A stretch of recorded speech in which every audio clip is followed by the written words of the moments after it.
नमस्कार मंडळी हा व्हिडिओ शेवटपर्यंत नक्की बघा, कारण आज आपण बनवणार आहोत एकदम चटपटीत, कुरकुरीत आणि खमंग भडंग। या भडंगची खासियत म्हणजे यामध्ये मी एक स्पेशल घरगुती मसाला वापरला आणि त्यासोबत एक सिक्रेट मसाला देखील वापरला आहे, त्यामुळे या भडंगची चव मार्केटपेक्षाही खूप जबरदस्त अशी लागते। तर चला रेसिपीला सुरुवात करूया। सर्वात आधी आपण चिरमुरे थोडे कुरकुरीत करून घेऊया। त्यासाठी एका कढईमध्ये चिरमुरे घालून मंद आचेवर थोडे गरम करून घेतलेत। चिरमुरे गरम केल्यामुळे त्यातील ओलावा निघून जाते आणि ते एकदम छान कुरकुरीत होतात। आता आपण चिरमुरे मोठ्या भांड्यामध्ये काढून घेऊया। आता आपल्या भडंगसाठी स्पेशल मसाला तयार करून घेऊया।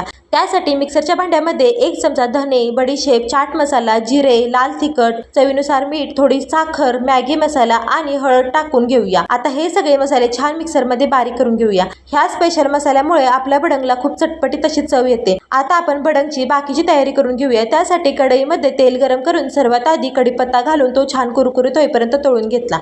त्यानंतर खोबऱ्याचे काप घालून ते देखील छान सोनेरी रंगाचे होईपर्यंत तळून घेतले। अशाच पद्धतीने फुटाणे, शेंगदाणे, हिरवी मिरची आणि लसूण ते देखील छान कुरकुरीत होईपर्यंत तळून घेतले। या सगळ्या पदार्थांमुळे आपल्या भडंगला खूप छान चव येते। आता तयार केलेला स्पेशल मसाला भाजून तो देखील चिरमुऱ्यांमध्ये घालून घेऊया।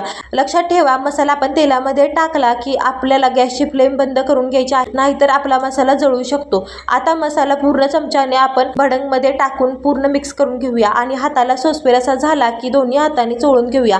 तयार आहे आपला चटपटीत आणि कुरकुरीत असा भडंग। हा भडंग तुम्ही हवाबंद डब्यामध्ये ठेवला तर बराच काळ कुरकुरीत राहतो। रेसिपी आवडली असेल तर व्हिडिओला लाईक करायला अजिबात कंजूसी करू नका आणि अशा सोप्या आणि चविष्ट रेसिपी बघण्यासाठी यूट्यूबवरती सबस्क्राईब करायला आणि इंस्टावरती फॉलो करायला विसरू नका। भेटूया पुढच्या एका नवीन रेसिपी सोबत। तोपर्यंत स्वतःची आणि आपल्या कुटुंबातील व्यक्तींची काळजी घ्या, कारण आपलं कुटुंबच आपलं खरं जग आहे। धन्यवाद।